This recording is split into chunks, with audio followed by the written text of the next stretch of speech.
government aided and unaided higher secondary school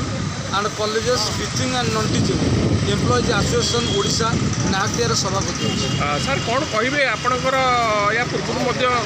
किसी rally करते protest करते कौन सरकार नुआ सरकार गोटे दाबी हूँ 1/6/2008 रु 30/11/2013 पर्यंत एक नूतन अनुदान नीति उच्च शिक्षा विभाग तरफ विज्ञप्ति प्रकाश पाऊ किंतु बड़ दुख परितापर विषय यही जे 24/6/2023 एक नूतन अनुदान नीति ग्रहण करने उच्च शिक्षा विभाग तरफ विज्ञप्ति प्रकाश पाई किंतु तार 4 दिन पर अर्थात 28/6/2023 उक्त चिठी को प्रत्याहार कर एवं तापरे जो आमर विजु जनता दल सरकार जो नवीन पट्टनायक सरकार थिले से इंटरमिनिस्ट्रियल कमिटी गोटे गठन करथिले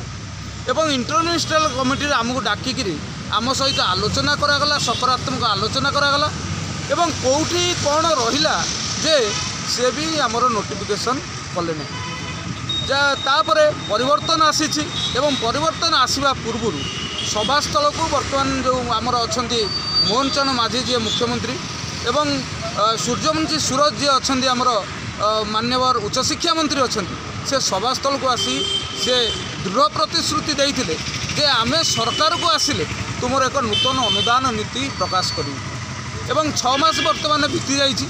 कौन सी प्रकार बर्तमान नूतन अनुदान नीति ग्रहण करा जाए नहीं तेणु मुझे कही रखा चाहे जो सहृदय सहकार कही एक नूतन अनुदान नीति ग्रहण करा तेणु से नूतन अनुदान नीति क्षेत्र में सकारात्मक